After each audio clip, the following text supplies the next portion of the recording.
우리의 신앙은 말이 아니라 삶입니다. 마태복음 7장 21절에 보면 이런 말씀을 예수님이 하십니다. 나더러 주여 주여 하는 자마다 다 천국에 들어갈 것이 아니요 다만 하늘에 계신 내 아버지의 뜻대로 행하는 자라야 들어가리라. 그러니까 주님 앞에 나와서 주여 주여 한다라고 해서 천국 가는 것이 아니다라는 거예요. 못 갈 수도 있다라는 겁니다. 참 두려운 말씀이죠. 지금 여기서 알 수 있는 것이 뭡니까? 그럼 누가 천국 가느냐? 내가 예수님을 주님으로 모신 사람이라면 그 예수님의 뜻대로 행하는 사람, 그 아버지의 말씀에 순종하는 사람이 천국에 갈 수 있다라고 얘기를 합니다. 자, 이 나무가 있어요. 나무가 있는데 이게 사과나무인지 배나무인지 복숭아나무인지 몰라요. 근데 이게 사과나무인지 배나무인지 복숭아나무인지 알려면 뭘 보면 알 수 있어요? 열매를 보면은 이 나무의 이 정체를 알 수가 있다라는. 여러분, 지금 예수님이 하시는 말씀이 그렇습니다. 주여 주여 하는 자가 다 하나님 이 나라에 오지 못한다라는 것은 주여 주여 하면서 주님 뜻대로 행하지 않는다. 그러면은 그 고백 가운데, 그 믿음의 이 고백 가운데 행함이 없다라고 한다면 그 믿음 가짜라는 거예요. 진짜가 아니다라는 겁니다. 이 말씀을 오해하면 안 됩니다. 그러면은 목사님, 구원받으려면 어떤 행위를 해야 구원받는 겁니까? 성경은 행위 구원을 얘기하지 않습니다. 오직 구원은 예수 그리스도를 믿음으로만 구원을 받아요. 할렐루야. 그러면 예수님이 하시는 이 말씀이 뭐냐라는 거예요. 우리가 진짜 하나님을 믿은 자라면 이런 열매가 나타난다라는 거예요. 바로 그 열매를 보고 그 나무를 알 수 있듯이 예수 믿은 사람이라면 그 열매가 그렇게 나타난다라는 거죠. 그래서 야고보 사도가 행함이 없는 믿음은 죽은 믿음이다, 그렇게 얘기하고 있다라는 거예요. 여러분, 오늘 그러므로 이 신앙이라고 하는 것은 신념의 체계가 아니라 우리의 삶의 체계라는 거예요. 그래서 이 말이 뭐냐면, 내가 예수님이 나의 죄를 위해서 십자가에서 죽으신 거 알아, 또 3일 만에 부활하신 거 알아. 그래서 아는 것으로 끝나는 것이 신앙이 아니고 알면 그대로 살아가는 것을 신앙생활이라는 거예요. 여러분, 오늘 본문에서 바울이 얘기하는 게 그겁니다. 27절 상반절 말씀 다시 한 번 더 봉독해 보세요. 오직 너희는 그리스도의 복음에 합당하게 생활해라. 사도 바울이 그리스도의 복음이 뭔지 알려줄까 이렇게 얘기하지 않아요. 복음이 뭔지 알아요. 뭔지 아는데 그 복음을 알았다면 거기에 합당하게 이 삶을 살아라, 지금 이 말씀을 하고 있는 겁니다. 여러분, 평생을 교회를 다닌다 할지라도 이 신념의 이 지식에 머무는 신앙이 아니라 우리의 삶으로부터 변화된 신앙, 여러분 열매로서 알지니 여러분의 신앙 가운데 바로 이 복음의 열매가 나타나는 신앙생활 하기를 축원합니다. 여러분, 여기에 복음에 합당하게 생활하라는 말씀에 거기 보면 각주가 달려 있어요. 그 각주를 따라가 보면은 시민 노릇을 해라 이렇게 합니다. 시민 노릇을 해라. 지금 이 빌립보 지역은 로마의 식민지로 되어 있어요. 근데 다른 지역보다도 여기는 로마 시민권자들이 살고 있고 로마 행정법으로 그 지역을 다스리는 걸 볼 수가 있어요. 그래서 로마 사람들의 옷을 입고요, 또 로마 사람들이 입는 먹는 음식을 먹더라는 거예요. 그래서 그들은 자기들이 이 로마 시민이라는 거에 대한 굉장한 자부심을 갖고 있었어요. 긍지를 갖고 있었어요. 왜? 로마 이 강대국이었던 로마의 이 보호함을 받고요. 그것으로 인해서 자기들이 열심히 하면은 성공할 수 있었기 때문에 자기가 로마 시민권자라는 것에 대해서 굉장한 자부심이 있었다라는. 사도 바울은 너희가 하나님 나라의 시민이라고 한다면 이런 긍지와 자부심이 있어야 된다라는 거예요. 그 하나님 나라의 시민 자답게 그렇게 살아야 된다라고 지금 사도 바울은 강조하고 있어요. 여러분, 미션 스쿨로서 한국에서 유명한 고등학교가 있는데 이런 스카이 대학을 많이 보내는 학교죠. 거창에 보면은 거창 고등학교가 있는데 미션 스쿨입니다.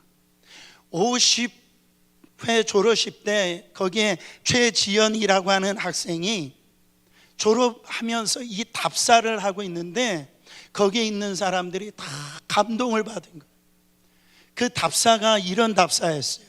거고인 건축가가 세운 다리는 무너지지 않고 거고인 농부가 키운 작물은 안심하고 먹을 수 있으며 거고인 의사는 사람의 목숨을 그 무엇보다 소중히 여긴다. 거고인 판사가 내린 판결은 믿을 수 있고 거고인 직공이 만든 옷은 단추가 잘 떨어지지 않으며 거고인 선생님에게는 안심하고 자녀를 맡길 수 있다.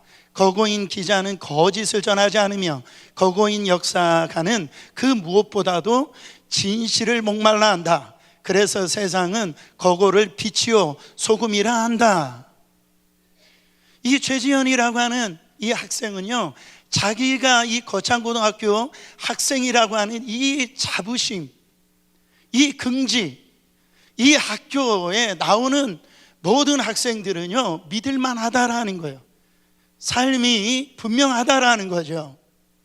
여러분, 저는 지금까지 이 한 자매의 이 기도를 잊지 못하는데요, 이 자매가 이 대표 기도를 하는데 이런 기도를 하더라고요. 하나님, 바로 예수 믿는 사람들이 걸어다니는 성경책이 되게 하시옵소서. 할렐루야. 그래서 믿지 않는 사람들이 그 예수 믿는 사람들을 통해서 성경을 읽게 하여 주시옵소서. 그런 역사가 안 일어나니까 아멘을 안 하시죠? 와, 그 기도를 아직도 제가 잊지를 않아요. 그러니까 우리의 삶을 통해서 예수가 보이고 우리의 삶을 통해서 이 성경 말씀이 그대로 재현되어지는 삶을 살 수 있게 해달라고 하는 이 기도가 굉장히 제 마음 가운데 지금도 남아있다라는 거예요. 여러분, 우리는 구원받은 자 맞습니까? 구원받았으면 구원받은 자답게 살아야죠. 천국 시민인 줄 믿으시길 바랍니다. 그러면 천국 시민권 자답게 그렇게 살아야죠. 그래서 그게 뭡니까? 사랑하고 용서하고 이해하고 기뻐하고 전도하고 희생하고. 여러분, 이 말은 뭡니까? 내 삶 가운데 어떤 고난과 어려움이 찾아온다 할지라도 거기에서 나는 하나님 나라의 시민권자라고 하는 시민이라고 하는 자부심을 잃지 아니하고 어떤 어려움이 오든 어떤 고난이 오든 하나님 나라의 시민권자답게 그렇게 살아가는 우리의 모습이 있어야 된다라는. 그래서 사도 바울은 오늘 하나님 나라의 이 복음을 우리의 삶을 살아가야 되는데 그 삶의 모습을 두 가지로 이야기를 합니다. 첫 번째, 바로 복음을 위하여 뭐해라? 협력하라고 말씀하고 있어요. 여러분, 27절 말씀 다시 한번 더 봉독해 보세요. 오직 너희는 그리스도의 복음에 합당하게 생활하라. 이는 내가 너희에게 가보나 떠나 있으나 너희가 한 마음으로 서서 한 뜻으로 복음의 신앙을 위하여 협력하는 것과. 복음에 합당한 삶을 살기 위해서는 이 복음을 위해서 한 뜻으로 한 마음으로 복음에 협력하라고 성경은 말씀하고 있습니다. 여러분, 서로 협력합니까? 여러분, 정말 복음을 위해서 생각이 다른 교인들과 이 서로 맞추려고 힘쓰냐라는, 하나님 나라에는 독불장군이 없습니다. 하나님 나라는 팀워크로 이루어져요. 여러분, 팀워크를 소홀히 하는 사람은 하나님 나라에 합당치가 않아요. 2005년 10월 17일 이 천호선역의 지하철에 하나의 기가 막힌 사건이 일어났어요. 어떤 사건이냐면 지하철에 바로 한 노인이 이 문이 열고 그 당시에는 이 전동차하고 바로 이 승강장 사이가 넓었잖아요. 지금은 다 이렇게 문을 만들어 놨는데 넓어가지고 노인이 거기에 빠진 거예요. 빠져서 이제 문이 닫히고 이 출발해야 되는 아주 일촉즉발에 이제는요 굉장히 위험한 순간이 왔던 거예요. 그때 그 전동차 안에 타고 있었던 한 사람이 밖으로 나가더니 그 열차를 한번 밉시다 이렇게 소리치고 나간 거예요. 그 사람들이요 황당한 얼굴로 하고 그 사람 말을 듣고 이 미는 사람의 모습을 봤는데 그 모습을 보고요 또 한 사람이 또 미쳐가지고 뛰쳐나가가지고 우리 같이 한번 밀어봅시다. 세 번째 사람이 나가는데 놀라운 일이 벌어진 거예요.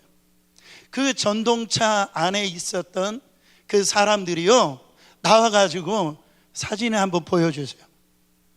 이렇게 전동차를 미는 거예요. 그래가지고 그 빠져 있었던 그 노인 되신 분을 갖다가 거기에서 빼어나서 생명을 갖다가 건져냈다라는 거죠. 여러분, 한 사람으로는 이런 일이 일어나지 않죠.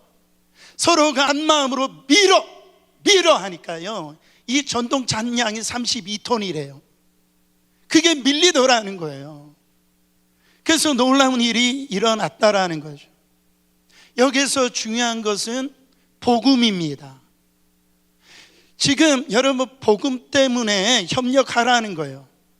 협력하다라는 것을 원어적으로 보면 시나둘루테스라고 하는 단어를 쓰는데 이거는 함께 전투하다 이런 말이에요. 그 당시에 이 로마 이 군대는 막강했어요. 여러분 영화에서 보시면 알겠지만 이 로마 이 군대는요 서로 아주 군호를 잘 짜가지고 협력 대열을 이탈하지는 않았다고. 여러분 기마전 할 때도 바로 이 5명이 협력해야 그 쓰러지지 않잖아요. 여러분 우리의 삶은 영적 전쟁입니다. 그 영적 전쟁 가운데 신앙인들은 바로 서로 합력해야 이 영적 전쟁에서 이겨낼 수가 있다라는, 서로 함께 해야 여러분 신앙의 길에서 이탈하지 아니하고 그 삶을 살아간다라는 거예요. 그러나 사단은요 늘 우리 가운데 분열 책동을 합니다. 이간질의 왕이 사단이에요. 그 아담과 하와가 에덴 동산에 있었잖아요. 얼마나 좋은 환경이 있었습니까? 근데도 거기서 유혹을 하는데 이간질을 시키잖아요. 하나님이 주신 저 여자 때문에 내가 죄를 졌다라는, 그 여자는 바로 저 뱀 때문에 내가 이렇게 죄를 졌다라는, 나가서 뭐라고 얘기합니까? 하나님 때문이라는 거예요. 사랑하는 성도 여러분, 삼위일체 하나님은 이 천지 창조하실 때 홀로 창조하지 않았어요. 성부 하나님, 성자 하나님, 성령 하나님이 완벽한 하모니를 이루어가지고 이 천지를 창조하셨다라는 거죠. 여러분, 사단은 분열을 조장하는 자입니다. 하나님과 사람을 갖다 이간질시켜요. 또 사람과 사람 사이를 이간질시킵니다. 여러분, 교회의 능력은 사람의 숫자에 있지 않아요. 교회의 힘은 건물의 크기에 따라 있지 않아요. 교회의 힘은 복음에 바로 하나 되어서 협력할 때 이 교회의 힘이 나타나는 거예요. 그런데 우리의 모습을 보면은요 얼마나 사소한 일에 미워하고 다투는지 몰라요. 대단한 일도 아니에요. 가만히 들어가 보면은 지극히 사소해요. 국가적인 문제도 아니에요. 지극히 무한 문제라고요. 사소한 문제를 가지고 주님 오실 때까지 그 마음을 풀지를 않아요. 여러분, 미움병이라는 게 있대요. 미움병. 미움병이 뭐냐면 그 사람이 뭘 하면 해도 그냥 싫어요. 그냥 반대를 위한 반대를 해요. 그러니까 저 사람이 나한테 인사를 해도 싫어.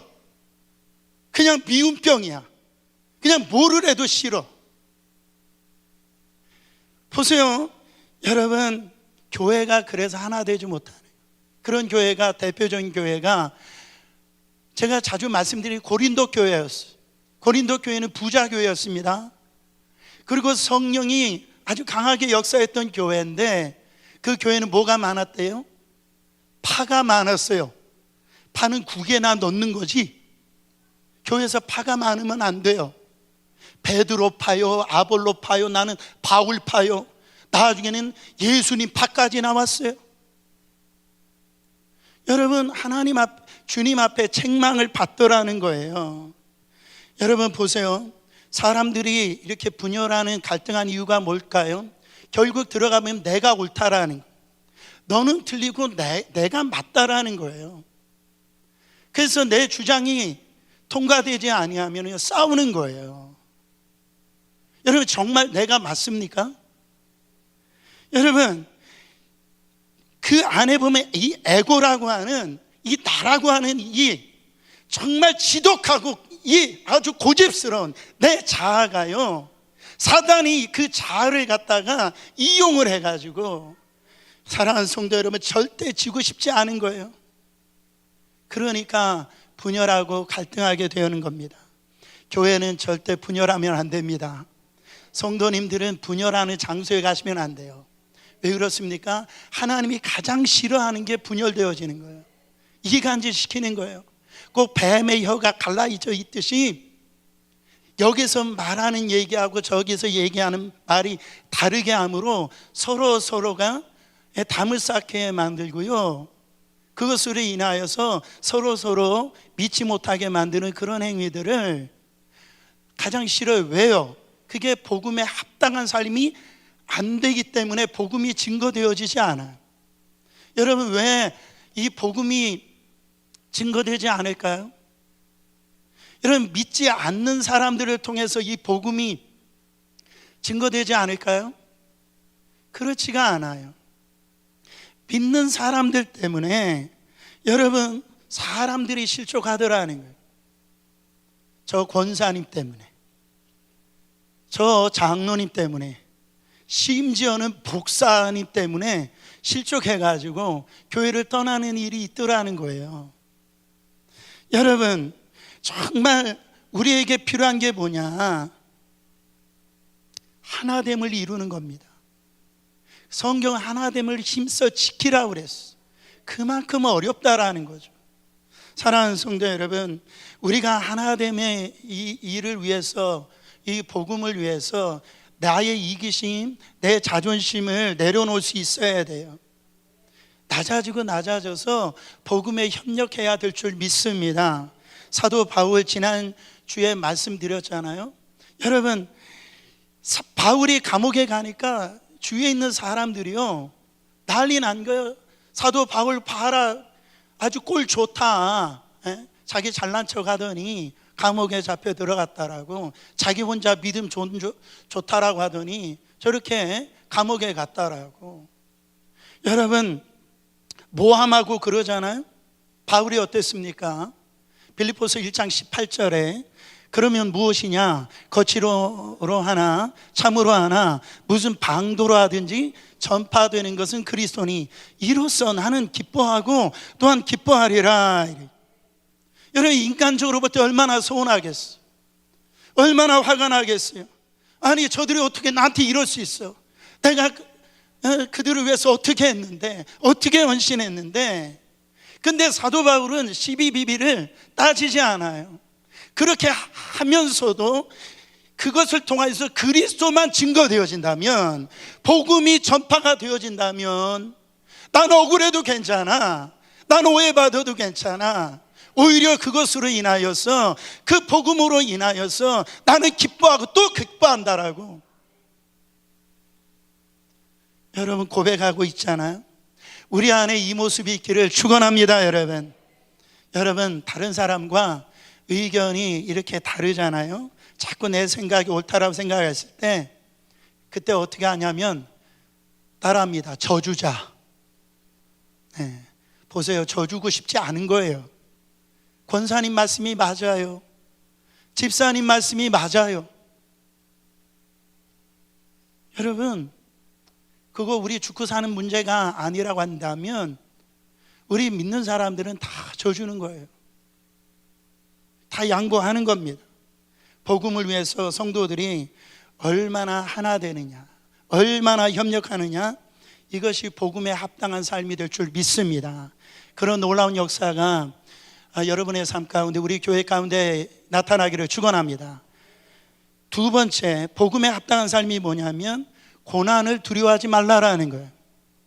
뭐를 두려워하지 말아라? 고난을 두려워하지 말라라는 거예요. 자, 28절 말씀 읽어보세요. 무슨 일이든지 대적하는 자들 때문에 두려워하지 아니하는 이 일을 듣고자 함이라. 이것이 그들에게는 멸망의 증거요 너희에게는 구원의 증거니 이는 하나님께로부터 난 것이니라. 네가 복음 전할 때, 복음의 삶을 살 때 이 고난 당하는 것을 두려워하지 말라라는 거예요. 왜냐하면 그 고난 당함으로 그것은 네가 하나님의 자녀라는 것 증거고, 또한 너에게 고난을 주는 사람은 바로 멸망당한 사람의 증거라는 거예요. 그렇기 때문에 고난 당하는 것에 대해 있어서 두려워하지 말라라는 거예요. 이거를요 29절에 이 현대어 성경으로 보면 이렇게 얘기를 합니다. 하나님께서는 여러분에게 그리스도를 위한 특권, 즉 그리스도를 믿을 뿐만 아니라 또한 그리스도를 위하여 고난을 받는 특권도 주셨습니다. 여러분 고난 받는 게 뭐랍니까? 특권이래요. 여러분 이게 아멘이 되십니까? 교회 나오는 때 정말 성공하고 싶고 잘 되고 싶고 형통하고 싶은데, 목사님, 아니 주님 앞에 나오면 고난을 받는다고요? 이게 특권이라고요? 사랑하는 성도 여러분, 우리는 고난 받기를 싫어해요. 그렇지 않아요? 솔직히 내게는 좀 그런 고난이 없었으면 좋겠다. 그거 고난 나에게 좀 피해 갔으면 좋겠다, 그런 생각하는 거죠. 여러분 한 국가에는요 시민이 되어지면 권리와 의무가 있어요.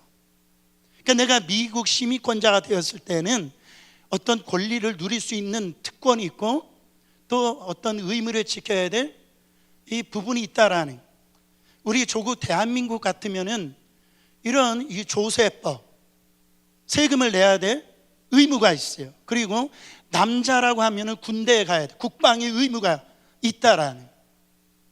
여러분 우리나라에 그럴 일이 있으면 안 되겠지만 지금 이스라엘과 이란도 지금 전쟁이 일어나고 있잖아요. 그때 우리 이 조국의 시민권자라고 하면은, 남자라고 하면 나가서 싸워야 되는데요, 아무나 나가서 싸우는 게 아니에요. 한국 시민권을 갖고 있는 사람만 나가서 싸울 수 있다라는. 여러분 나가서 싸울 때는 고난이 있죠, 어려움이 있죠. 그러나 그게 특권이라는 거예요. 하나님 나라에서도요 여러분 아무나 고난을 당하는 게 아니에요. 복음을 생활을 할 때 이 고난이 아무나 오는 게 아니에요. 하나님 나라의 시민권자에게 이 고난이 오는데 이게 특권이라는 거예요. 내가 하나님 나라의 시민자구나. 여러분 아무나에게 이런 의무를 주지 않는다라는 거예요. 히브리서에 보면 다른 이 서신서와 아주 구별되는 게 보입니다. 다른 서신서에 보면은 처음에 시작할 때 인사말로 시작해요. 은혜와 평강이 너에게 있을지어다, 이렇게 시작하는데 히브리서는 그냥 바로 본론으로 들어가요. 왜 그러냐면은 이런저런 얘기할 시간이 없는 거예요. 제 히브리 이 서 안에 있는 성도들이 고난이 임하는 거예요. 말로 못하는 고난이 임하는 거예요. 여러분, 이 히브리서가 언제 기록되어졌냐면 학자들의 통계로 보면 AD 64년 로마 이 화재 이후에 이 히브리서가 기록되어졌다라고 그렇게 얘기를 합니다. 여러분, 로마 대화재가 얼마나 큰 화재였냐면 바로 9일 동안이나 불이 꺼지지 않았어요. 이 로마가 14 지역으로 나눠져 있는데요, 바로 10개 구역이 다 불이 탔어요. 기록에 보면 100만 명이 그 로마 시내 안에 이렇게 살았는데요, 20만 명이 불이 타가지고선 노숙자 신세가 되어지는데, 이게 정치적으로 그 당시 황제 네로가 이것을 정치적인 위협을 받기 때문에 이거를 누구에게 뒤집어 씌웠냐면은 이 크리스찬들에게, 이 불을 크리스찬들이 냈다라고 뒤집어 씌워가지고요, 이 로마가 기독교를 150년 동안 핍박을 했는데 이 네로 황제 시대 때 가장 큰 핍박을 합니다. 뭐 이렇게 직장에서 내쫓는 건 다반수고요, 바로 예수 믿는 사람들 끌어다가 어떻게 합니까? 맹수의 밥에 던지고요, 정말 이렇게 예배드리다가 찬양하잖아요.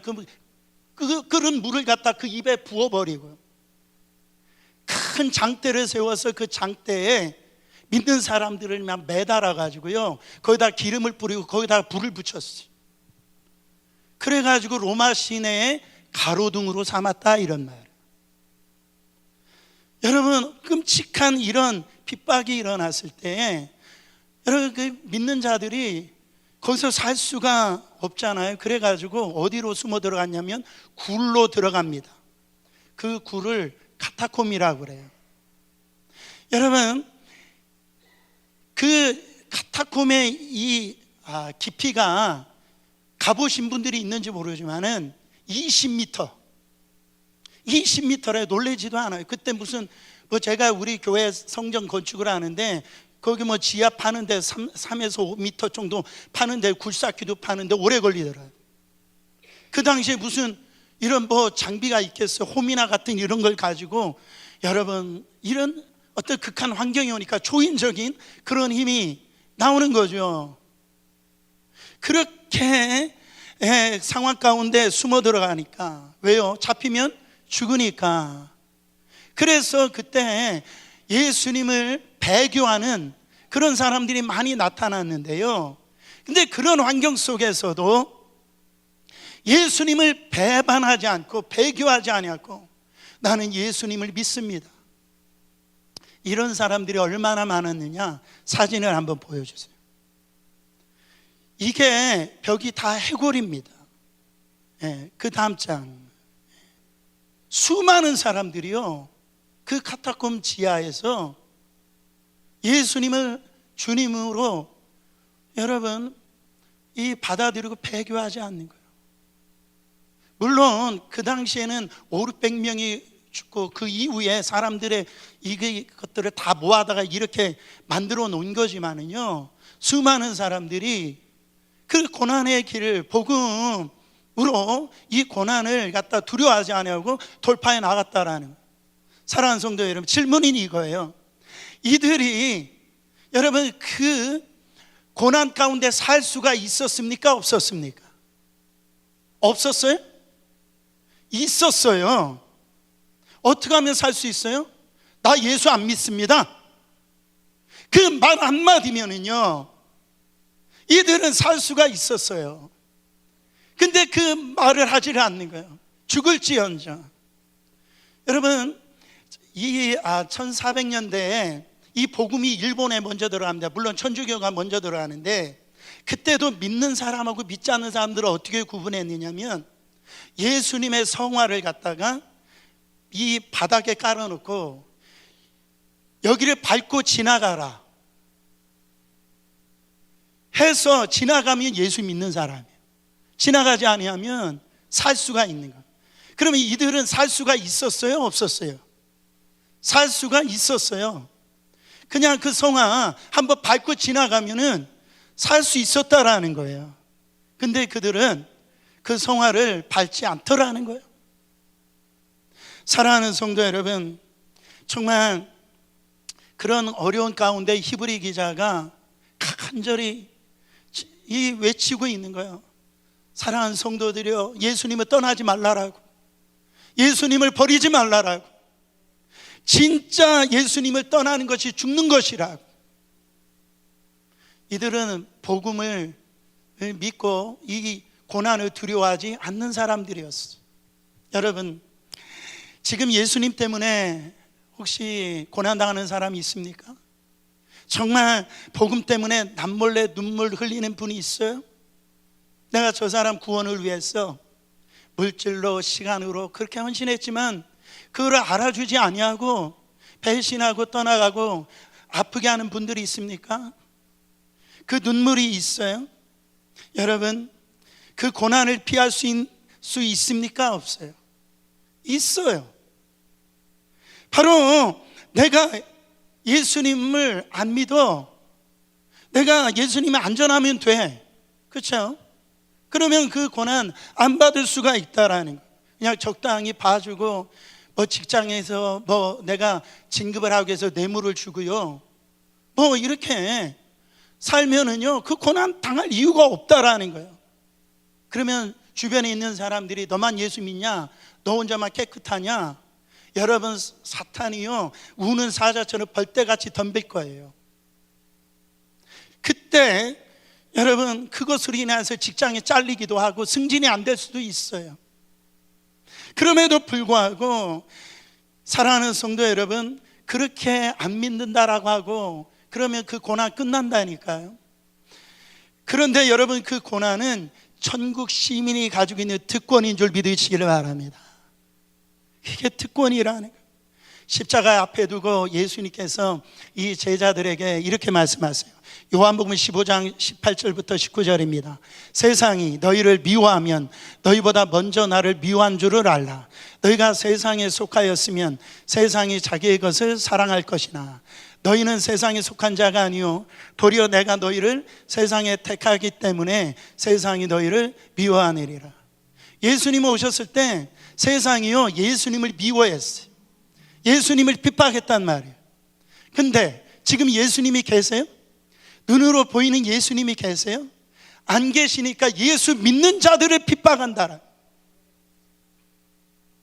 주님 때문에 이 고난 당하는 것에 여러분, 이것이 특권이라는 거예요.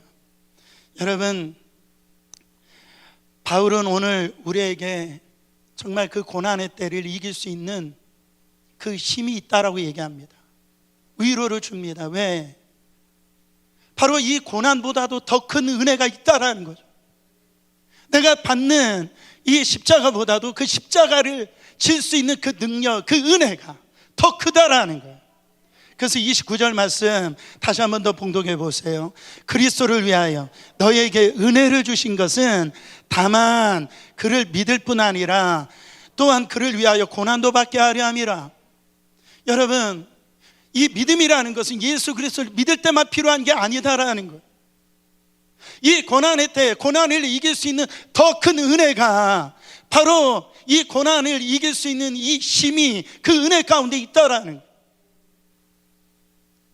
이것을 오늘 성경을 통해서 나타나는데, 그래서요 지금도 이슬람권이나 공산권에 있어서 이 복음을 전하다가 핍박받고 심지어는 죽는 일들이 일어나고 있잖아요.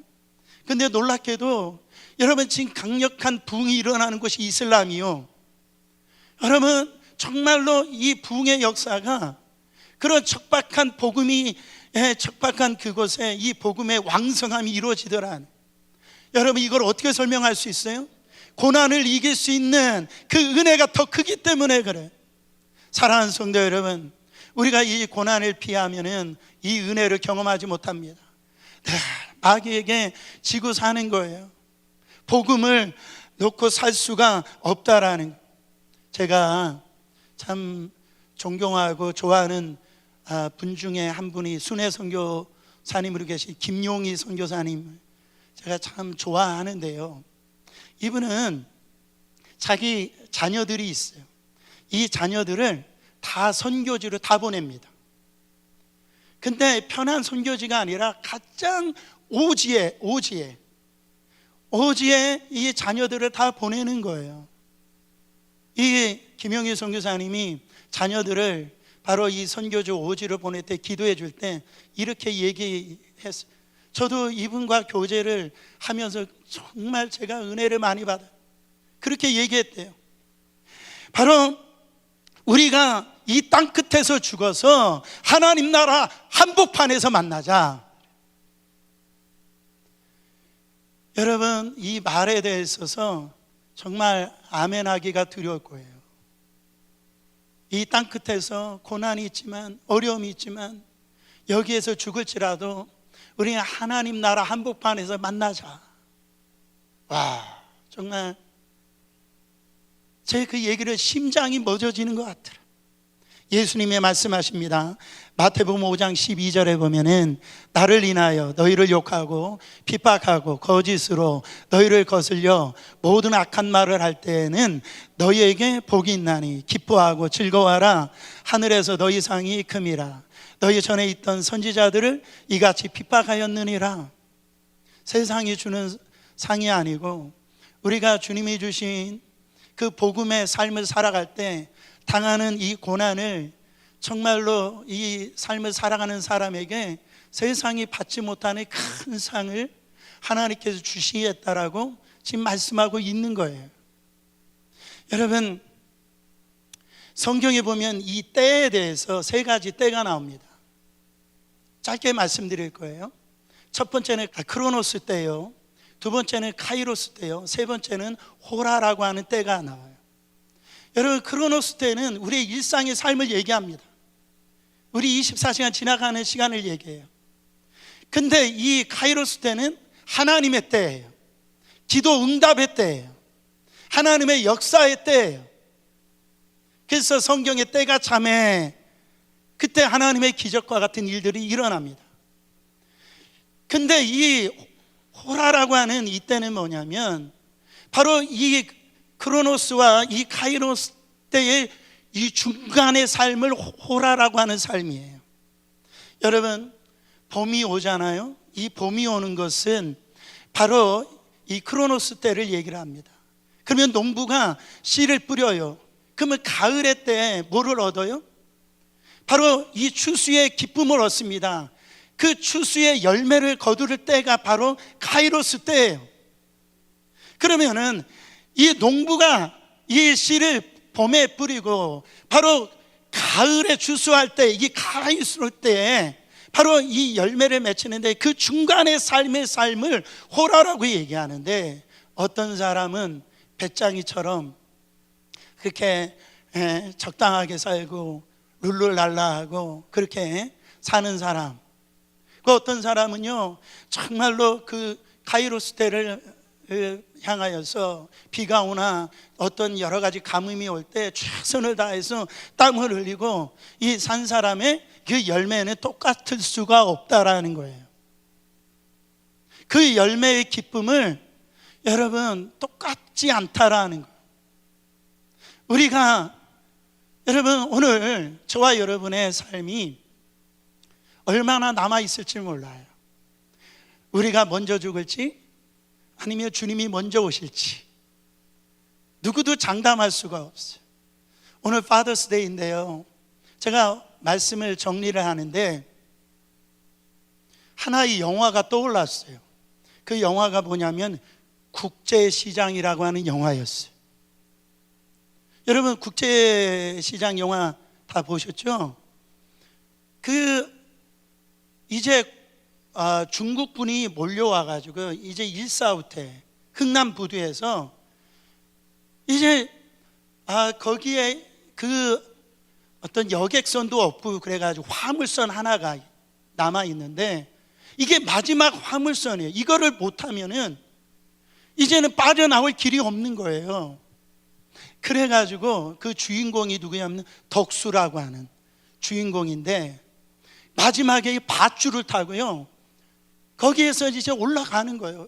근데 이 덕수가 거기 자기 여동생이 이 바로 있는데요, 그 여동생을 갖다가 이렇게 들쳐업고 가다가 어떤 일이 일어납니까? 어떤 누군가가 그 여동생의 손을 갖다가 들쳐 입고 그 여동생을 잃어버려요.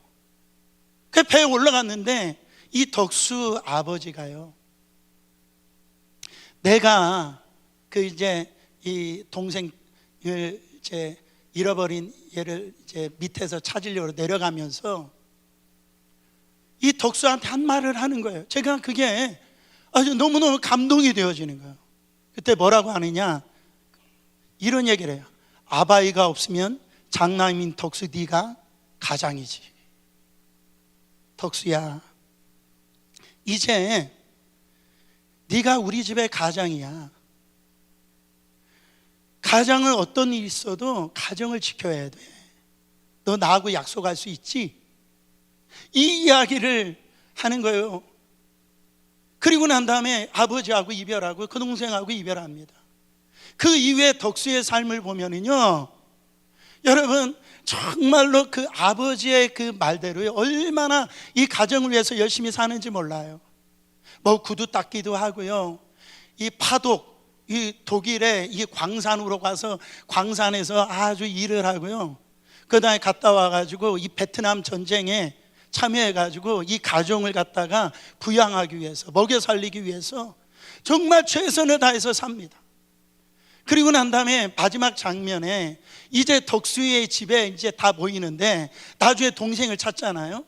그 모든 가족이 이 덕수의 집에 모여가지고 아주 기쁨을 나누는데 이 덕수가 자기 방으로 들어갑니다. 들어가 나온 다음에 그 텔레비전 옆에 그 아버지 사진을 보고 덕수가 얘기해요. 아버지, 다 참 열심히 살았어요. 아버지 약속 지켰어요. 이만하면 됐죠. 저는 그거를 새로 제가 이렇게 경험을 하면서 막 제 마음 안에 눈물이 쏟아지는 거예요. 말씀을 준비하면서 저도 하나님 앞에 섰을 때, 하나님 정말로 제 하나님을 위해서, 이 복음을 위해서 저 열심히 살았죠. 하나님 약속을 지켰죠. 저 이만하면 됐죠. 이렇게 이렇게 고백하고 싶은데 그 말을 못 하겠는 거예요. 근데 이 덕수는 그 고백을 하더라. 여러분 정말 우리 안에 주님이 알아주시면 충분하지 않습니까? 내가 안다, 네가 얼마나 내 약속을 지켰는지, 얼마나 충성을 다했는지, 네가 얼마나 정말 이 복음을 위해서 살았는지. 여러분 주님 앞에 섰을 때 주님이 우리를 꼭 껴안아 주실 거라는 거죠. 그거면 충분하지 않습니까? 사랑하는 성도 여러분, 우리가 이제 삶을 살아갈 때 정말 우리가 복음으로 하나 되어야 됩니다. 협력해야 돼요. 그 복음의 삶을 살 때 우리 안에 고난이 올 때예요. 여러분 우리가 주님 앞에 섰을 때 우리 주님이 네가 나를 위해서 내가 약속한 거 얼마나 그거를 성실히 지켰는지, 얼마나 그 호라의 삶을 정말로 땀을 흘리고 충성하면서 하나님 나라의 이 복음을 지켰는지 내가 안다, 내가 인정한다. 여러분 그런 삶이 저도 마찬가지고 우리 교회가 되었으면 좋겠어요. 그래서 복음을 위해서 여러분 주님 오실 때까지 복음에 합당한 삶을 사시다가 주님 만나시기를 예수 그리스도 이름으로 축원합니다.